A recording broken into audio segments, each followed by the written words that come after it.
Ça, c'est là. Même chez nous, les gens les plus clairs, parfois, se prennent supérieurs. D'accord, c'est chez nous et en Inde que les produits éclaircissants se vendent le plus. C'est une maladie. C'est un cancer.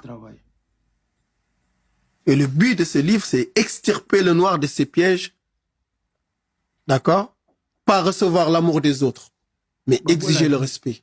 Voilà. Que quand il marche, on dit voilà un grand. Quand il va dans un pays où il est tout seul, on dit voilà, ça c'est un grand peuple. C'est un représentant d'un grand peuple. Voilà. Les amis, vous venez écouter cette petite vidéo-là. Ce que le gars a dit est une réalité, est une vérité. Les gens, ils font semblant d'être nos amis. J'ai dit toujours aux gens, ne confondez pas les dents que les gens vous montrent et la réalité. Quand tu n'as rien, ils sont tous tes amis parce qu'ils savent que tu es en dessous d'eux.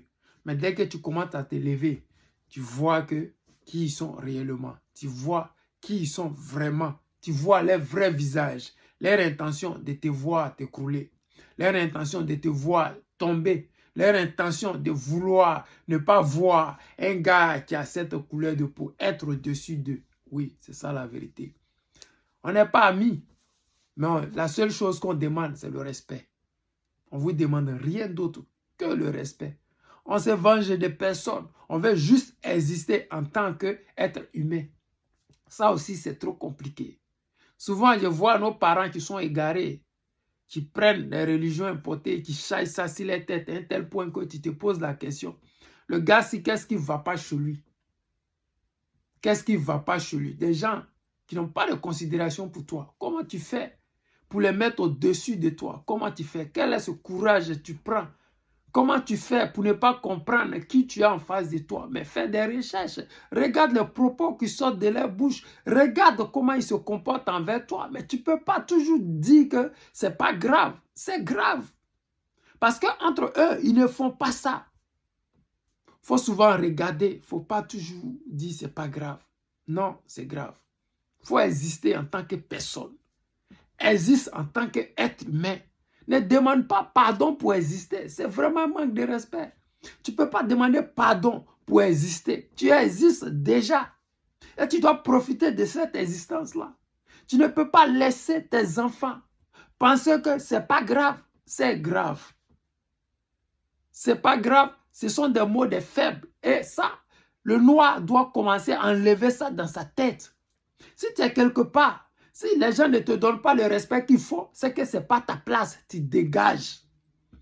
Il n'y a pas deux façons. Soit on te respecte au même titre que eux, soit tu dégages. C'est comme ça. Tu ne demandes pas pardon pour exister. Je vous dis parce que je sais ce que je vis au quotidien. Je vous le dis parce que je peux dire que là où je suis, 80% des gens, ils n'aiment même pas parce que je suis. Est-ce que vous savez la différence entre quelqu'un qui est et puis quelqu'un qui veut être? Je suis. Je suis le king, les gars. Je veux que vous soyez comme ça. Je veux que vous pensiez que vous êtes des dieux. Je veux que vous vous dites, non, ce n'est pas pour rien que je suis comme ça. Vous savez, les gens ont voulu nous exterminer, mais nous sommes là. Les gens le veulent et ils continuent toujours de faire. Ils font des tests chimiques sur nous, mais jusqu'à présent, nous sommes là. Vous savez, ce n'est pas facile d'être. Mais quand tu assumes le fait d'être, tu es libre dans la tête. Tu peux ne pas être millionnaire, mais le fait d'être fait déjà quelqu'un de riche. Je veux que mes enfants, mes petits frères, vous soyez. Et pour commencer, vous devez vous sortir de ces religions importées. Je le dis parce que ça vous amène à être soumis. Ce n'est pas de l'amusement. Ça vous amène à être soumis. À penser que le fait que vous êtes dans cette religion et ces religions importées là, à l'intérieur de leurs tests, tu dois être soumis. Alors qu'on est né avec une divinité en nous. Nous sommes des kings. La royauté, ça vient de chez nous. Quelqu'un qui vit dans les grottes, il ne peut pas avoir de roi chez lui. Je ne dis pas ça pour mépriser les gens, mais c'est la réalité. Je vous dis encore et je répète. Faites le choix. Il y a certaines religions là, je ne dirai pas le nom, c'est écrit que le noir est l'esclave. Le noir là, c'est une chose, on peut le posséder. Vous ne faites même pas d'effort. Quand quelqu'un te chosifie, c'est-à-dire que tu n'as aucune valeur pour lui. Mais toi, tu le suis. Parce qu'on aurait dit que dans les textes qu'ils ont eux-mêmes inventés et écrits là, il y a un paradis pour toi. Mais quelqu'un qui te chosifie, il y a quel paradis pour une chose? Avez-vous déjà vu une montre qui va au paradis? Avez-vous déjà entendu quelque part que ma chaise ira au paradis? On dit que tu as une chose. Mais tu suis cette personne qui dit que tu as une chose parce que tu dis que le texte que lui a écrit dans lequel il dit que tu as une chose là, là-bas est écrit aussi que tu iras au paradis. Sérieux, respecte-toi. Apprends à exister. Apprends à savoir qui tu es. Apprends à te dire, mais si on dit que je suis une chose, réellement, qui je suis? Mais dès lors tu te poses une question, là commence ta révélation.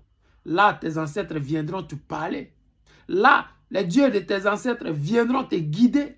Dès lors où tu commenceras à te poser des vraies questions, là, ta vie commencera à changer. Les gens pensent que tu es un suiveur.